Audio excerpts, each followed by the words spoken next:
मैं सभी विद्यार्थियों का आर्य क्लास यूट्यूब चैनल के अंतर्गत बहुत बहुत स्वागत, वेलकम और अभिनंदन करता हूँ।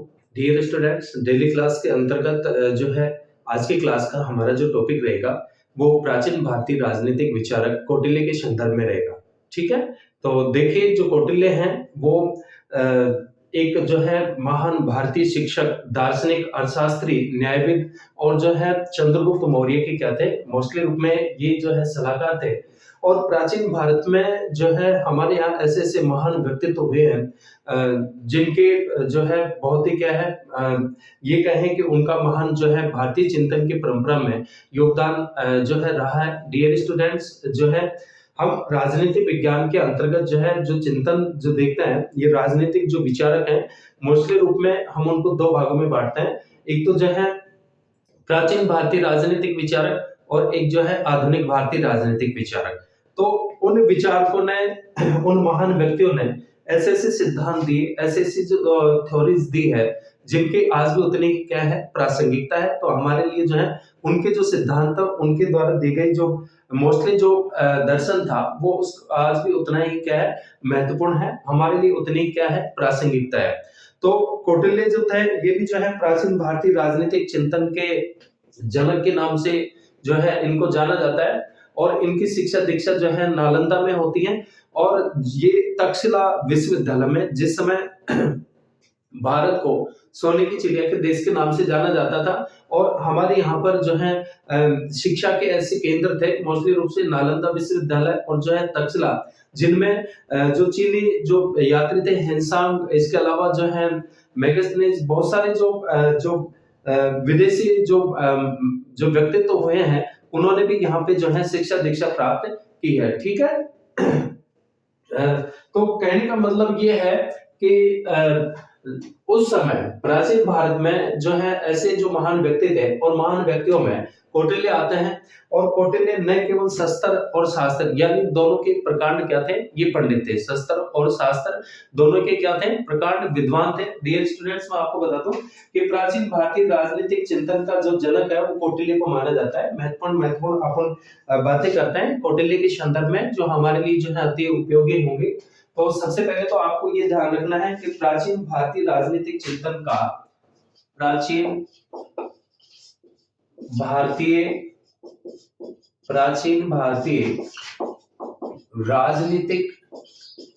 राजनीतिक चिंतन का जनक कौटिल्य को माना जाता है। प्राचीन भारतीय राजनीतिक चिंतन का जो जनक है किसको माना जाता है, कौटिल्य को माना जाता है। ठीक है, किसको माना जाता है, कौटिल्य को माना जाता है। और जो है इनका जन्म ईसा पूर्व 4वीं शताब्दी में हुआ था। ध्यान रखना, इनका जन्म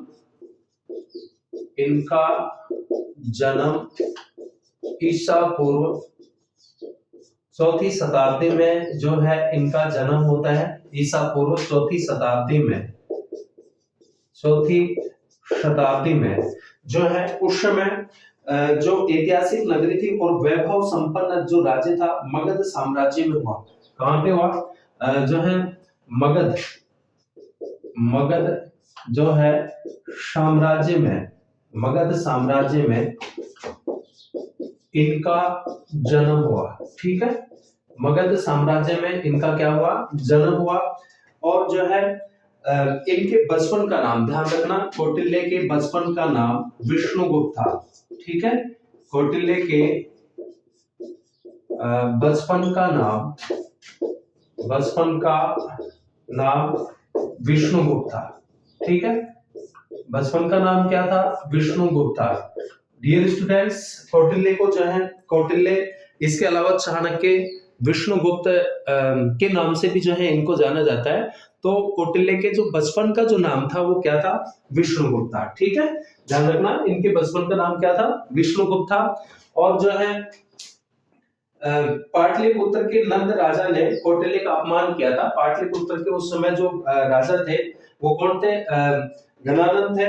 और जो कि नंद वंश के थे, तो इन्होंने कौटिल्य का अपने दरबार में क्या कर दिया था, अपमान कर दिया था। और कौटिल्य जो है एक दृढ़ निश्चयी जो है शिक्षक थे, कोई भी जो प्रण कर लेते थे तो उसको वो निश्चित रूप में जो है पूरा करते थे। जब भरे दरबार में राजा के द्वारा एक शिक्षक का अपमान किया जाता है, तो उसी समय कौटिल्य ने अपनी शिखा को खोल करके इस बात की प्रतिज्ञा ली। डियर स्टूडेंट्स, उस समय जो शिक्षक होते थे वो शिखा यानी चोटी रखते थे आचार्य, तो इन्होंने अपनी शिखा को खोल करके इस बात की प्रतिज्ञा ली कि जब तक घनानंद तुम्हारे वंश का समूल नष्ट नहीं कर दूंगा, तब तक जो है मैं अपनी शिखा को नहीं बांधूंगा। निश्चित रूप में जो है कौटिल्य ने ऐसा ही किया। उन्होंने एक योग्य शासक को ढूंढा और योग्य शासक के जो गुण उन्होंने जो देखे वो चंद्रगुप्त में देखे, और चंद्रगुप्त को जो है इन्होंने शिक्षा दीक्षा दी, और चंद्रगुप्त को मगध का जो है क्या बनाया, इनको जो है राजा बनाया, और घनानंद को क्या किया, परास्त किया,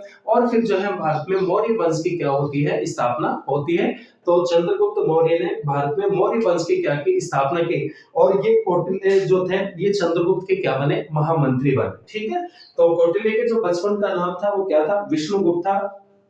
और इन्होंने चंद्रगुप्त मौर्य को जो है राजा बनाकर के नंद वंश को जड़ से उखाड़ फेंका, और महान मौर्य साम्राज्य की नींव जो रखी गई, किनके सहयोग से रखी गई भारत में, वो कौटिल्य के सहयोग से। ठीक है, इसके बाद में जो है अब हम बात करते हैं कि इनके जो महानतम जो रचना है, कौटिल्य की जो महानतम रचना है, इनकी रचना, तो महानतम जो ग्रंथ था इन्होंने कौन सा लिखा, अर्थशास्त्र लिखा। ठीक है, अर्थशास्त्र इकोनॉमिक, ये धन से संबंधित लगता है, लेकिन अर्थशास्त्र जो है धन पर लिखा गया ग्रंथ नहीं है, बल्कि राजनीति शास्त्र पर लिखा गया क्या माना जाता है, इसको एक महत्वपूर्ण क्या माना जाता है, ग्रंथ माना जाता है, जो कि शासन व्यवस्था के संदर्भ में था। ठीक है, अर्थशास्त्र इन्होंने लिखा, और गद्य और पद्य दोनों में ही जो है इसकी इन्होंने रचना की। इसमें 15 अधिकरण, ध्यान रखना, 15 अधिकरण, 15 अधिकरण यानी अध्याय, 15 अधिकरण। इसके अलावा 15 तो क्या है इसमें, इसके जो भाग है 15 भाग अधिकरण, और जो है 150 अध्याय। कितने अध्याय, 150 इसमें अध्याय। ठीक है, 15 तो क्या है, अधिकरण है, 150 अध्याय है, और 180 प्रकरण है इसमें, 180 क्या है, प्रकरण। ठीक है, 180 इसमें प्रकरण है। अर्थशास्त्र जो है राजनीति पर लिखी गई एक महानतम जो है रचना है, ग्रंथ है। और जो कौटिल्य थे वो केवल शस्त्र के नहीं बल्कि शस्त्र और शास्त्र दोनों के क्या थे, प्रकांड पंडित थे। ठीक है, महान व्यक्ति थे, और जो है इन्होंने जो है पहले 5 अधिकरणों में राज्य के आंतरिक प्रशासन पर प्रकाश डाला गया है, और 6 से 13 तक अधिकरणों में राज्य के वैदेशिक संबंधों की विवेचना की है, और शेष 2 अधिकरणों में राज्य के अन्य विषयों की क्या की गई है, चर्चा की गई है। ध्यान रखना, जो है पहले 5 अधिकरणों में राज्य के आंतरिक प्रशासन पर, ठीक है, पहले के 5 अधिकरणों में, 5 अधिकरणों में इन्होंने जो है मोस्टली रूप में जो है आंतरिक, राज्य के आंतरिक प्रकाश, राज्य के आंतरिक प्रशासन पर प्रकाश डाला है। आंतरिक प्रकाशन पर क्या डाला है, आंतरिक जो प्रशासन है उस पर क्या डाला है, प्रशासन डाला है कि किस प्रकार से जो है राज्य की जो शासन व्यवस्था है, प्रशासन है, वो आंतरिक प्रशासन किस प्रकार से जो है उसको चलाया जाए, तो उस पे इन्होंने प्रकाश डाला है राज्य के आंतरिक प्रशासन पर। और ये पहले के 5 क्या है, अधिकरण है, उसमें विशेष रूप से इन पे जो है इन्होंने प्रकाश डाला है। और 6 से 13 अधिकरणों में, 6 से लेकर के 13 तक के अधिकरणों में, 6 से लेकर के 13 तक के अधिकरणों में, यानी इन भागों में जो है राज्य के वैदेशिक संबंधों की विवेचना की है। राज्य के वैदेशिक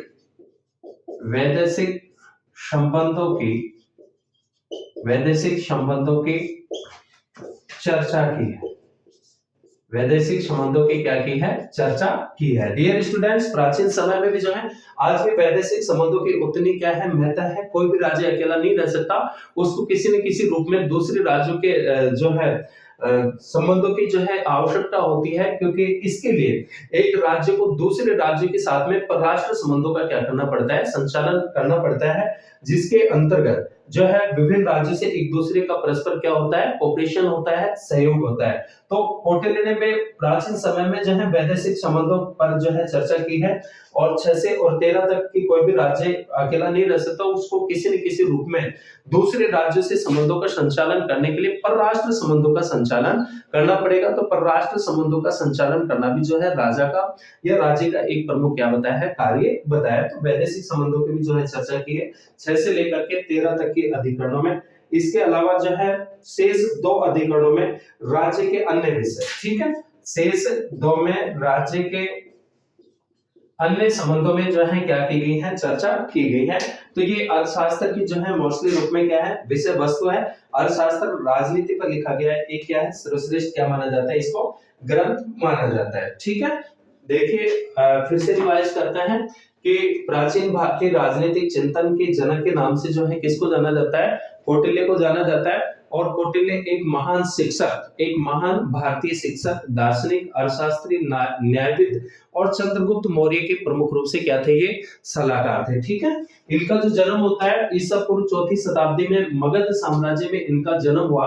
और जो है उस समय जो है मगध पे जो है गणानंद का शासन था, नंद वंश के जो राजा थे, और जो कि एक क्रूर शासक थे, ठीक है, निरंकुश शासक के रूप में थे, और जिन्होंने अपने दरबार में कौटिल्य का जो है क्या कर दिया था, अपमान कर दिया था। कौटिल्य ने जो है उसी समय इस अपमान का बदला लेने के लिए अपनी शिखा को खोल करके इस बात की प्रतिज्ञा ली कि जब तक नंद वंश के शासन को समाप्त नहीं कर दूंगा तब तक मैं अपनी शिखा को नहीं बांधूंगा। ऐसा हुआ क्योंकि दृढ़ निश्चयी व्यक्ति थे, किसी भी बात को ठान लेते थे तो उसको क्या करते थे, वो पूरा करके रहते थे। तो अपने उपायों के माध्यम से, अपने ज्ञान के माध्यम से, सूझबूझ के माध्यम से जो है उन्होंने अपने शिष्य के रूप में जो है चंद्रगुप्त को चुना, और चंद्रगुप्त को जो है शिक्षा दीक्षा दी, और उनको जो है मगध का क्या बनाया, राजा बनाया, और जो है नंद वंश के शासन का क्या किया, समापन किया, उसको पूरी तरह से जो है समाप्त किया, उखाड़ फेंका शासन को, और स्वयं जो है चंद्रगुप्त के क्या बने, महामंत्री बने, और इस तरह से मौर्य वंश की क्या हुई, स्थापना हुई, ठीक है। तो इसके बाद में कौटिल्य के जो बचपन का जो नाम था वो विष्णुगुप्त था। रचना इनका जो महत्वपूर्ण जो ग्रंथ था अर्थशास्त्र माना जाता है, जिसके 15 भाग हैं। इसके अलावा जो है 150 अध्याय, इसमें 180 प्रकरण है। पहले के 5 अधिकरणों में राज्य के आंतरिक प्रशासन पर जो है प्रकाश डाला है, और 6 से 13 तक के अधिकरणों में राज्य के जो है वैदेशिक संबंधों की क्या की है, चर्चा की है। आज भी जो है वैदेशिक जो संबंध है, परराष्ट्र जो संबंध है, अंतरराष्ट्रीय राजनीति का महत्वपूर्ण क्या है, पार्ट है। तो इनके जो सिद्धांत है, इनके जो इन्होंने जो जिन जिन सिद्धांतों के बारे में इनके जो विचार है, उनकी प्रासंगिकता आज भी ही उतनी है, ठीक है। इसके बाद में जो है अब हम आगे बात करते हैं अर्थशास्त्र के चिंतन की परंपरा। जो इनका जो महत्वपूर्ण जो ग्रंथ था, कौन सा, अर्थशास्त्र, उसके चिंतन की जो परंपरा रही है, निश्चित रूप में डियर स्टूडेंट्स मेरे द्वारा जो है जो आपको पर डे कंटेंट जो उपलब्ध कराए जा रहे हैं, निश्चित रूप में आपके समझ में आ रहे होंगे, इस बात की मैं उम्मीद करता हूं। और आपके थोड़े थोड़े ज्ञान से जो है आपको सफलता प्राप्त होती है। तो निश्चित रूप में आप जो है रेगुलरिटी बनाए रखें, जो है अध्ययन सुचारू रूप से जो है जारी रखें, निश्चित रूप में जो है आपको सफलता प्राप्त होगी, इस बात की मैं उम्मीद करता हूं। चलिए बात करते हैं आगे अर्थशास्त्र के चिंतन की परंपरा।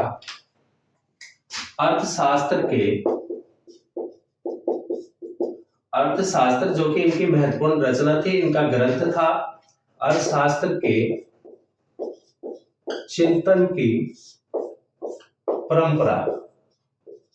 अर्थशास्त्र के चिंतन के परंपरा, इसमें देखिए कि बृहस्पति अर्थशास्त्र के प्रणेता माने जाते हैं। ध्यान रखना, अर्थशास्त्र के जो प्रणेता जो माने गए वो किसको माना गया है, बृहस्पति को। ये भी बृहस्पति, इसके अलावा मनु, और जो कौटिल्य है, शुक्र है, वाल्मीकि है, वेदव्यास है, ये सभी जो विचारक है, एक ऐसे विचारक हैं इन्होंने जो है राजनीतिक विचारों का प्रतिपादन किया है। तो इनको प्राचीन भारतीय राजनीतिक विचारकों के नाम से जाना जाता है। तो अर्थशास्त्र के जो प्रणेता जो माने जाते हैं वो बृहस्पति को माना जाता है, और इनके अनुसार धरती पर अर्थ ही प्रधान प्रधान जो है, इन्होंने कहा है कि धरती पर अर्थ ही धरती पर अर्थ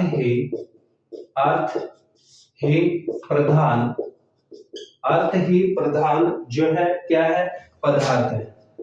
अर्थ को प्रधान जो है क्या माना है, पदार्थ माना है। ठीक है, प्रधान पदार्थ है, किसको माना है, अर्थ को। ठीक है, इसके बाद में जो है कि कौटिल्य के द्वारा प्रतिपादित जो अर्थशास्त्र है उसी में भी अर्थ प्रधान चिंतन का जो है प्रतिनिधित्व किया गया है। और कौटिल्य के अनुसार अर्थ का जो अभिप्राय है, ध्यान रखना, कौटिल्य ने जो अर्थ का जो अभिप्राय बताया है, कौटिल्य के अनुसार अर्थ का अभिप्राय, कौटिल्य के अनुसार अर्थ का अभिप्राय जो है वो मनुष्य से बसी भूमि से, ठीक है, कि मनुष्य से बसे भूमि से है। यानी मनुष्य जो रहते हैं भूमि के अंतर्गत, वो संपूर्ण जो आता है वो किसके अंतर्गत आता है, वो अर्थशास्त्र के अंतर्गत आता है। मनुष्य से बसे भूमि से है। ठीक है, ये कौटिल्य ने माना है।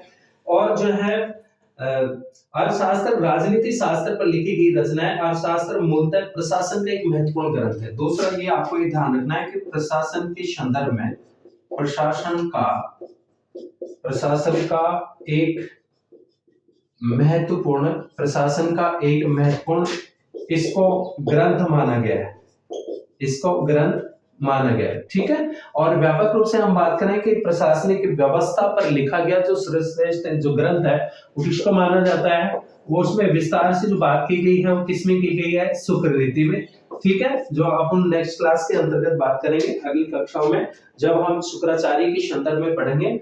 और शुक्राचार्य ने जो है कौन सा ग्रंथ लिखा, नीति शास्त्रों में शुक्र नीति को माना जाता है। डियर स्टूडेंट्स, मैं आपको बता दूं कि जो हमें जो प्राचीन जो राजनीतिक चिंतन है उसके जो है विभिन्न जो है क्या है, स्रोत है, ग्रंथ है। इसके अलावा जो है नीति शास्त्र है, टीकाएं हैं, और जो है नीति शास्त्रों में जो है शुक्र नीति आती है, और महानतम ग्रंथों में जैसे अर्थशास्त्र आता है। इसके अलावा रामायण है, महाभारत है। तो इसमें ऐसे जो ग्रंथ हैं इनके माध्यम से हमें प्राचीन राजनीतिक चिंतन की क्या होती है, जानकारी प्राप्त होती है। तो नीति शास्त्रों में शुक्र नीति को माना जाता है, और शुक्र नीति जो है वो राज्य की प्रशासनिक व्यवस्था पर लिखा गया सर्वश्रेष्ठ क्या माना जाता है, उसको ग्रंथ माना जाता है। तो जो अर्थशास्त्र है ये प्रशासन का एक महत्वपूर्ण जो है इसको ग्रंथ माना जाता है। प्रशासन का विस्तृत रूप से इसमें जो है उल्लेख किया है। इसके अलावा पश्चिमी विचारकों ने भारतीय चिंतन की आलोचना करते हुए कहा कि भारत में राजनीति और आर्थिक चिंतन के बजाय धार्मिक और आध्यात्मिक चिंतन की क्या रही है, प्रधानता रही है। तो ये तो पश्चिम के विचारक हैं, वो तो निश्चित रूप में जो है आलोचना करेंगे, तो आलोचनात्मक रूप है, और इसकी कोई जो है प्रासंगिकता भी नहीं है। इसके अलावा जो है अर्थशास्त्र की परंपरा इसके खिलाफ है, जिसमें भौतिकवादी पंथ निरपेक्ष प्रवृत्ति का प्रभाव है। अर्थशास्त्र पश्चिमी विचारक मैकियावेली की भांति शासन कला पर लिखी गई रचना है। ठीक है, अर्थशास्त्र पश्चिमी जो विचारक है मैकियावेली, और भारत का जो मैकियावेली कहा जाता है वो किसको कहा जाता है, कौटिल्य को। लेकिन कौटिल्य ने ज्ञान के 4 बृहद रूपों को परिभाषित किया, अर्थात कौटिल्य ने ज्ञान की 4 शाखाएं बताई। ये ध्यान रखना, कौटिल्य के अनुसार विद्या के जो प्रकार हैं या ज्ञान की जो शाखाएं हैं वो कितने प्रकार की हैं, 4 प्रकार। ध्यान रखना, कौटिल्य ने ज्ञान के 4 बृहद रूप बताए हैं। कौटिल्य ने ज्ञान या शिक्षा के ज्ञान के 4 रूप बताए हैं।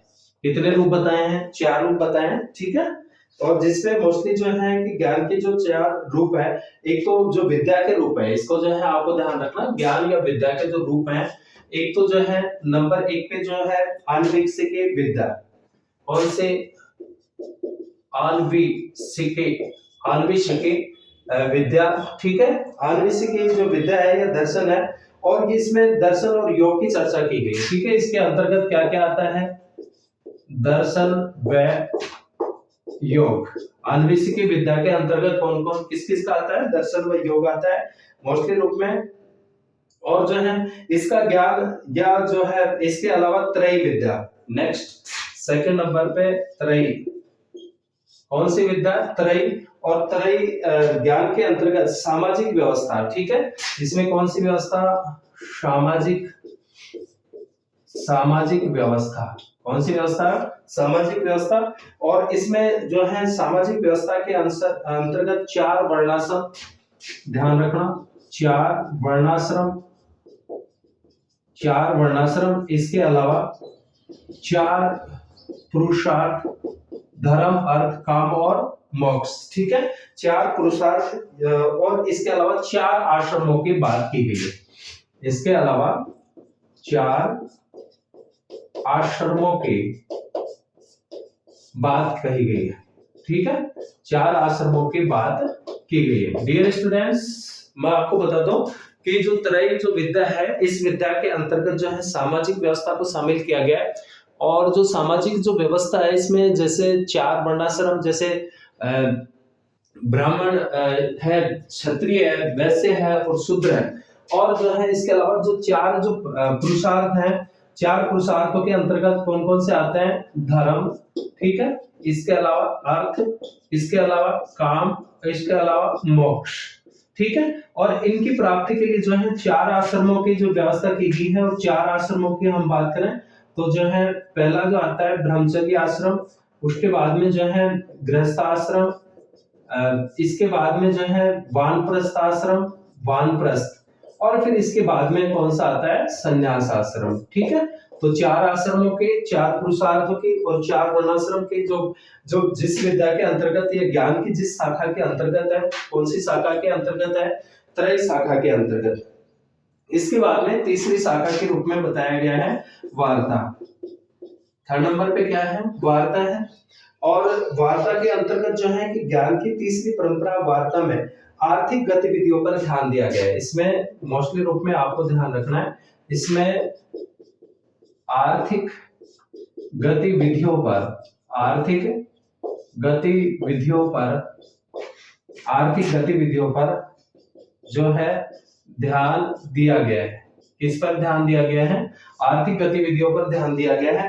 और जो है इसके अलावा जैसे आर्थिक जो गतिविधियां हैं, जैसे कृषि हो गया, ठीक है, आर्थिक गतिविधियों में जैसे कृषि, इसके अलावा पशुपालन, कृषि व पशुपालन, ठीक है, ये इसके अंतर्गत आता है, वार्ता के अंतर्गत। और इसके बाद में लास्ट जो ज्ञान की जो शाखा है, ये जो विद्या है, वो कौन सी? दंड नीति, ठीक है। कौन सी नीति है? दंड नीति है। और दंड नीति में प्रमुख रूप से जो है कि इसमें शासन कला का उल्लेख किया गया है। इसमें विदेश नीति, अंतरराष्ट्रीय संबंध, विदेश नीति, विदेश नीति, इसके अलावा इंटरनेशनल पॉलिटिकल रिलेशंस, यानी अंतरराष्ट्रीय राजनीतिक जो संबंध है, अंतरराष्ट्रीय संबंध है। और मोस्टली रूप में परराष्ट्र संबंध, कूटनीति, गुप्तचर, क्या क्या? कूटनीति, कूटनीति, इसके अलावा गुप्तचर, इसके अलावा पुलिस प्रशासन, ठीक है, या पुलिस जो व्यवस्था है। और जो है प्रावधान दंड नीति के अंतर्गत, इनका जो प्रावधान किया गया, कौन सी नीति के अंतर्गत? दंड नीति के अंतर्गत, ठीक है। तो कौटिल्य ने ज्ञान की कितनी शाखाएं बताई हैं? 4 शाखाएं बताई हैं डियर स्टूडेंट्स। एक तो आन्वीक्षिकी, आन्वीक्षिकी के अंतर्गत प्रमुख रूप से दर्शन और योग है। इसके बाद में त्रयी जो शाखा है, इसमें सामाजिक व्यवस्था है। और सामाजिक व्यवस्था के अंतर्गत 4 वर्णाश्रम, 4 पुरुषार्थ और 4 आश्रमों की क्या कही गई है? बात कही गई है। 4 वर्णाश्रम जैसे ब्राह्मण, वंश, इसके अलावा क्षत्रिय, वैश्य और शूद्र। 4 पुरुषार्थों की बात करें तो धर्म, अर्थ, काम और मोक्ष। इसके बाद में 4 जो आश्रम है, वो ब्रह्मचर्य, गृहस्थ, वानप्रस्थ और संन्यास। ठीक है, वार्ता के अंतर्गत इसमें आर्थिक गतिविधियों पर जो है ध्यान दिया गया है। जैसे आर्थिक गतिविधियों के अंतर्गत जो है पशुपालन आता है, इसके अलावा कृषि आती है। और जो दंड नीति है, दंड नीति में विदेश नीति, अंतर्राष्ट्रीय संबंध, कूटनीति, गुप्तचर, पुलिस, इन व्यवस्थाओं का जो उल्लेख किया गया कौन से शाखा के अंतर्गत, दंड नीति के अंतर्गत। ठीक है, तो महत्वपूर्ण है ये बिंदु, आपको विशेष रूप से इसको ध्यान रखना है कि कौटिल्य ने ज्ञान की जो है कितनी शाखाएं बताई हैं, 4 शाखाएं बताई हैं या 4 रूप बताए हैं, और ये 4 निश्चित रूप में आपके समझ में आया होगा। 4 शाखाएं कौन कौन सी, आन्वेषिकी, इसके अलावा जो है त्रयी है, इसके अलावा जो है वार्ता है, और फिर दंड नीति। ठीक है, आन्वेषिकी, त्रयी, और त्रयी के अंतर्गत सामाजिक व्यवस्था।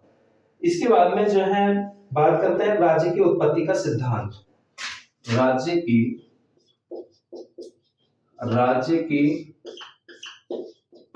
उत्पत्ति का, राज्य की उत्पत्ति का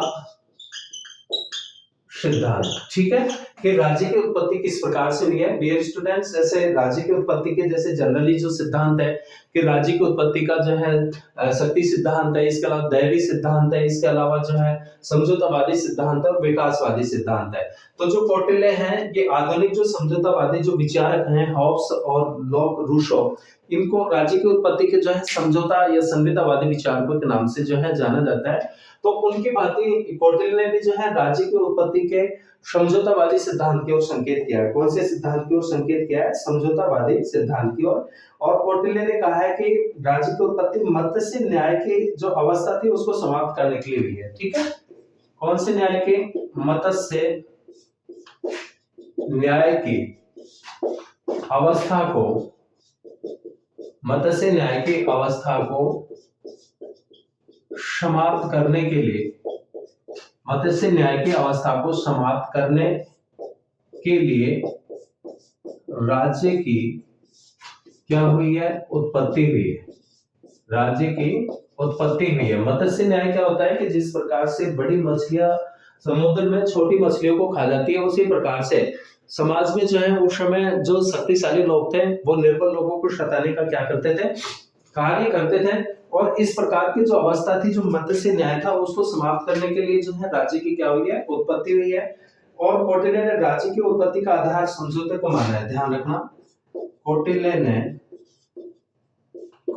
ने राज्य की उत्पत्ति का आधार, राज्य की उत्पत्ति का आधार समझौते को, राज्य की उत्पत्ति का आधार समझौते को माना है। ठीक है, किसको माना है, समझौते को माना है। तो कौटिल्य के जो ये जो इसके मोस्टली रूप में जो है कि राज्य की जो उत्पत्ति के जो आधार है या जो सिद्धांत है, मोस्टली रूप में कितने हैं। जैसे राज्य की उत्पत्ति के जो सिद्धांत है कौन कौन से हो गए, दैवी सिद्धांत, इसके अलावा शक्ति सिद्धांत, इसके अलावा जो बात करें तो फिर जो है राज्य की उत्पत्ति का और जो सिद्धांत आता है कौन सा आता है, विकासवादी सिद्धांत। तो विकासवादी सिद्धांत जैसे अरस्तु का, और जो है इसके अलावा तो हॉब्स, लॉक और रूसो के जो सिद्धांत है, हॉब्स ध्यान रखना बस पाश्चात्य विचारक है, हॉब्स, जॉन लॉक और रूसो। ठीक है, इन्होंने राज्य की उत्पत्ति के संदर्भ में कौन सा सिद्धांत दिया है, राज्य की उत्पत्ति के संबंध में जो है समझौतेवादी सिद्धांत का या समझौतावादी सिद्धांत का क्या किया है, प्रतिपादन किया है। तो जो कौटिल्य के जो राज्य की उत्पत्ति के संदर्भ में जो विचार है, इनका जो विचार है ये समझौते का आधार पर इन्होंने माना है। तो इनके जो राज्य की उत्पत्ति के संबंधी जो विचार है वो हॉब्स, लॉक और रूसो के सामाजिक समझौते के जो सिद्धांत है उससे जो है मिलते जुलते हैं। ठीक है, इसके बाद में जो है तो राज्य की उत्पत्ति का आधार किसको माना है, समझौते को माना है, ये आपको ध्यान रखना है। ठीक है, और राज्य की उत्पत्ति के दैवी सिद्धांत का प्रतिपादन कौन करता है, मनु। इसके अलावा विकासवादी सिद्धांत किसने दिया, अरस्तु ने। ठीक है, उसके बाद में जो है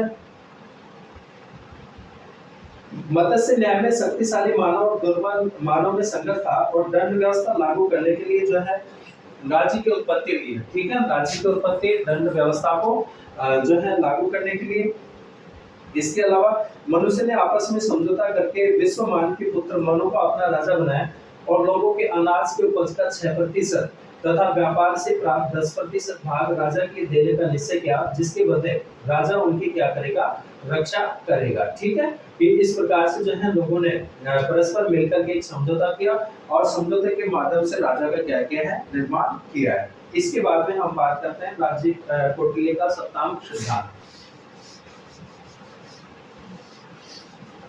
कौटिल्य का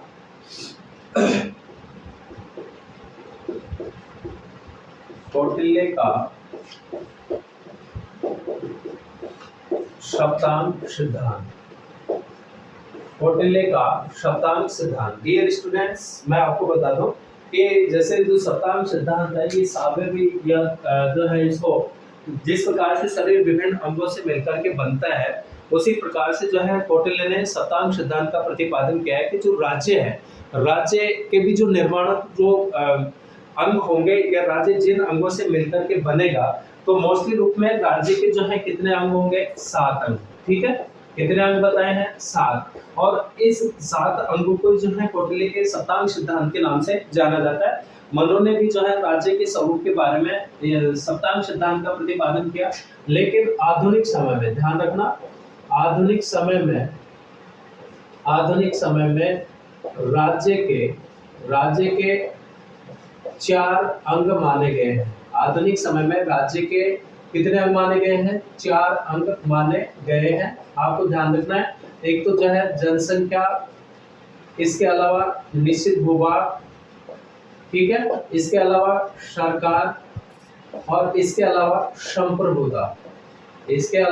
संप्रभुता, ठीक है। सॉवरेनिटी जो सुप्रीनेस से लिया गया है, जिसका अर्थ होता है, जिसका अर्थ क्या होता है, सर्वोच्च शक्ति। तो आधुनिक समय में तो राज्य के कितने अंग माने गए हैं, 4 अंग माने गए हैं। लेकिन कौटिल्य और जो मनु है, ये जो प्राचीन जो भारतीय राजनीतिक विचारक है, कौटिल्य ने स्वरूप के बारे में राज्य के कितने अंग बताए, 7 अंग बताए, और इन 7 अंगों को ही कौटिल्य के सप्तांग सिद्धांत के नाम से जाना जाता है। ठीक है, तो कौटिल्य ने मनुष्य की तरह राज्यों को विभिन्न अंगों से निर्मित माना है कि जिस प्रकार से मानव शरीर विभिन्न अंगों से मिलकर के बनता है, उसी प्रकार से जो है राज्य भी विभिन्न अंगों से मिलकर के बनता है, मोस्टली रूप में 7 अंगों से।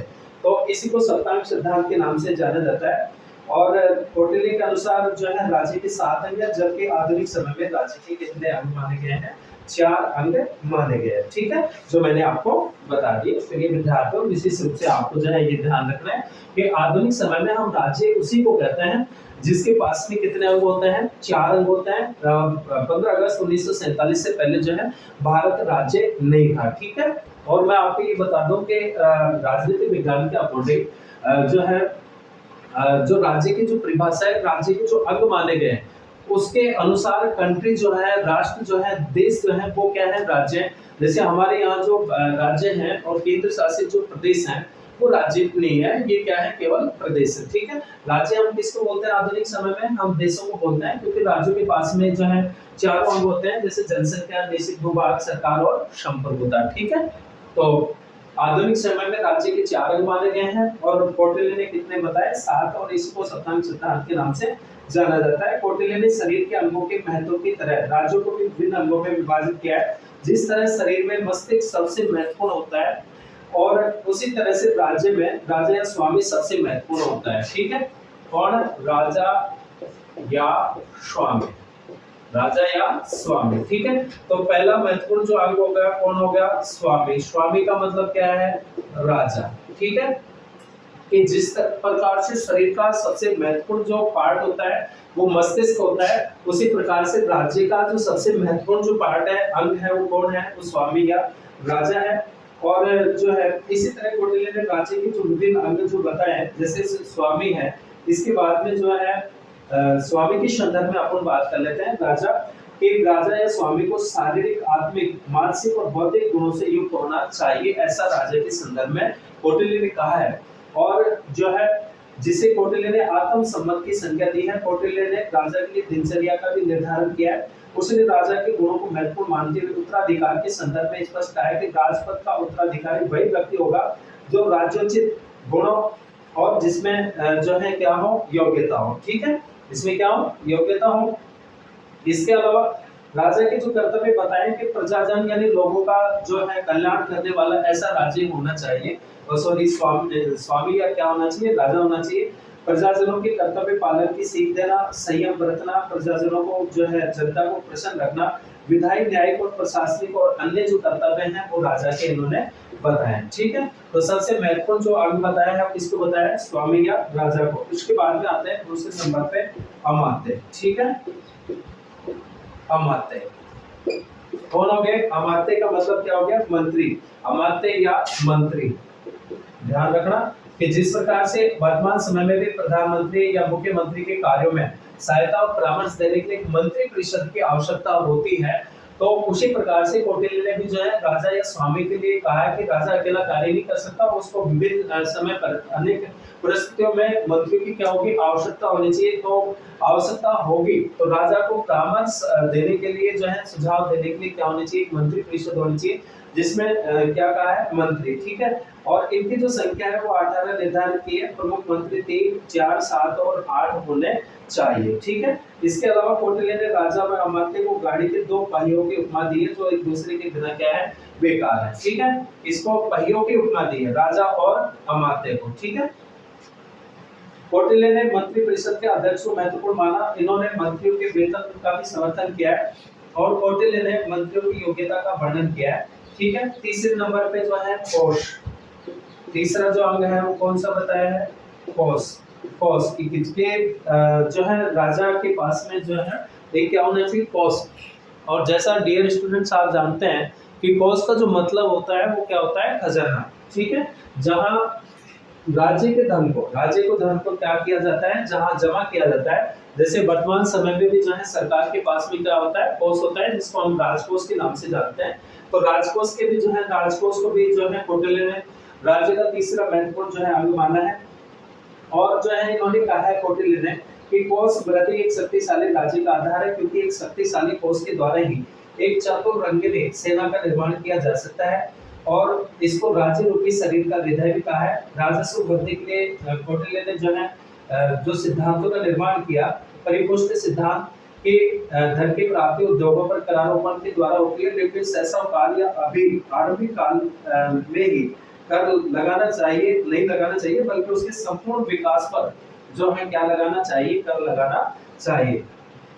दुर्लभ का सिद्धांत की कौटिल्य ने ऐसी दुर्लभ सामग्री जो राज्य के लिए अत्यधिक उपयोगी हो उसे कर मुक्त रखना चाहिए। और कर मुक्ति का सिद्धांत कौटिल्य के अनुसार जीवन में ऐसे विशेष कारण होते हैं जिनके अत्यधिक महत्व के कारण कर मुक्त रखना चाहिए, जैसे विशेष संस्कार, व्रत, यज्ञ और दान। ठीक है, नेक्स्ट जो बताया है अंक, चौथा जो अंक कौटिल्य ने बताया है वो दंड के रूप में। ठीक है, दंड का मतलब क्या है, सेना। दंड का मतलब क्या हुआ, सेना। और जो है प्राचीन भारतीय चिंतन को जो है दंड नीति भी कहा जाता है।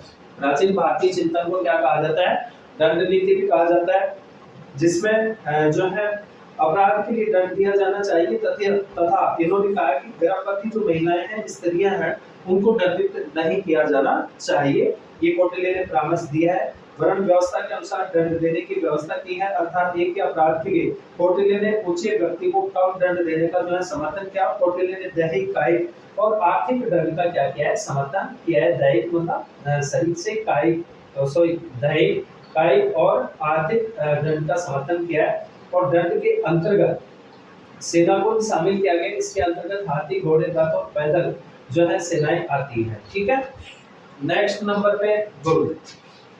पांचवा जो अंग बताया है इसको बताया दुर्ग को। देखिए कि जो दुर्ग है, राजा जो थे वो दुर्ग का जो आशय है कौटिल्य के अनुसार जो है, इसके सप्तांग सिद्धांत में दुर्ग का आशय, ये ध्यान रखना, राज्य की राजधानी से, राज्य की किससे है, राजधानी से है। ध्यान रखना, राज्य की राजधानी से है। किससे है, राज्य की राजधानी से है। और दुर्ग को शासन के 4 समान भागों में विभक्त किया गया था। कौटिल्य ने 4 प्रकार के दुर्गों की जो है विवेचना की है। पहला औदक दुर्ग। औदक दुर्ग, ध्यान रखना, दुर्गों के जो प्रकार बताए हैं।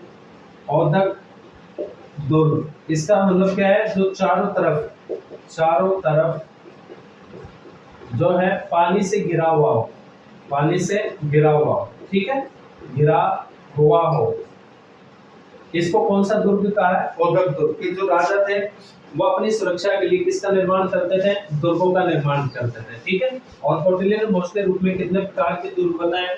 4 प्रकार के दुर्ग बताए हैं, जिसमें औदक दुर्ग का मतलब था जो पानी से घिरा हो। दूसरा पार्वत दुर्ग, दूसरा जो है पार्वत दुर्ग, जो चारों तरफ जो है ये पर्वतों से घिरा हुआ हो, ठीक है, पर्वतों से पहाड़ों से घिरा हुआ हो, इसको कौन सा दुर्ग कहा है? पार्वत दुर्ग। इसके अलावा जो है तीसरा धानवन दुर्ग, जो मरुस्थल प्रदेश में स्थित हो। कौन सा दुर्ग? धानवन दुर्ग, जो के मरुस्थल, ठीक है, मरुस्थल यानी जो सूखा क्षेत्र है, मरुस्थल दुर्ग, मरुस्थल से घिरा हुआ हो, मरुस्थल से घिरा हुआ हो, ठीक है, इसको कौन सा कहा है? धानवन दुर्ग। और जो चौथा बताया वो वन दुर्ग, यानी बृहद जो जंगल है, वन दुर्ग। तो कौटिल्य ने दुर्गों के कितने प्रकार बताए? 4, औदक दुर्ग, पार्वत दुर्ग, धानवन दुर्ग और वन दुर्ग, ठीक है। तो दुर्ग भी जो है राज्य का एक आवश्यक जो है अंग है। इसके बाद में जो है प्रत्येक भाग का नियंत्रण नागरिक नामक अधिकारी करता था। ध्यान रखना, इसका जो प्रत्येक भाग के जो निगरानी करता था कौन सा? नागरिक नामक अधिकारी के द्वारा। ये आपको विशेष रूप से क्या रखना है? ध्यान रखना है कि प्रत्येक भाग का जो नियंत्रण था उसका नियंत्रण किसके अधिकार में था? वो नागरिक नामक अधिकारी था उस समय। कौन सा अधिकारी बताया? नागरिक नामक अधिकारी बताया, ठीक है। छठा जो आता है जनपद, जनपद, ठीक है, कौन सा? जनपद। और कौटिल्य के अनुसार जनपद प्रशासन की एक इकाई है। जनपद की सबसे छोटी इकाई क्या माना है? ग्राम, ठीक है। जनपद की सबसे छोटी इकाई, सबसे छोटी इकाई किसको माना है? कौटिल्य ने ग्राम को माना है। किसको माना है? ग्राम को। तो जनपद एक आवश्यक जो है राज्य का छठागर और 10 गांव से मिलकर के संग्रह नामक बड़ा गांव, 200-400 गांव के मध्य द्रोणों नामक उपनगर और विशेष और 800 गांवों के मध्य स्थानीय निगम नामक नगर बसाना चाहिए। ग्राम की शासन व्यवस्था के संचालन हेतु ग्रामिक नामक अधिकारी की नियुक्ति होती थी और सीमा विवाद की स्थिति में समाधान पंच ग्रामिक नाम का जो है क्या करता था? अधिकारी करता था। इसके बाद में सातवां जो अंग बताया वो किसको माना है? मित्र। इसको माना है? मित्र को। विपत्ति में साथ देने वाला, कि राजा का एक सच्चा क्या होना चाहिए? मित्र होना चाहिए, ठीक है। तो कौटिल्य के अनुसार राज्य की उन्नति और विपत्ति के समय राज्य की सहायता के लिए मित्र का होना आवश्यक है। और कौटिल्य ने परामर्श दिया है कि मित्र जो है, एक राजा का जो मित्र है वो जांचा प्रथम होना चाहिए, ठीक है। कि मोस्टली रूप में जो है राजा के द्वारा जांच परख करके जो है जो हर विपत्ति में राजा का साथ दे, इस प्रकार का जो है क्या होना चाहिए? मित्र होना चाहिए। तो डियर स्टूडेंट्स, कौटिल्य ने राज्य के जो है 7 अंग बताए हैं: स्वामी, अमात्य, कोष, दंड, दुर्ग, मित्र, जनपद और मित्र, ठीक है। इसी को जो है कौटिल्य के सप्तांग सिद्धांत के नाम से जाना जाता है। डियर स्टूडेंट्स, अगली क्लास के अंतर्गत जो है हम परराष्ट्र संबंधों के संदर्भ में कौटिल्य ने मंडल सिद्धांत का जो है प्रतिपादन किया है, उसके संदर्भ में अपन जो है नेक्स्ट क्लास के अंतर्गत पढ़ेंगे। और निश्चित रूप में जो है आपकी क्लास से अच्छे से समझ में आ रही होगी। डियर स्टूडेंट्स, इस बात की मैं उम्मीद करता हूँ। और जो है आप ज़्यादा से ज़्यादा जो है क्लास को लाइक करें, शेयर करें और जो है चैनल को सब्सक्राइब करें। मिलते हैं अगली क्लास में, तब तक सभी विद्यार्थियों का बहुत बहुत धन्यवाद।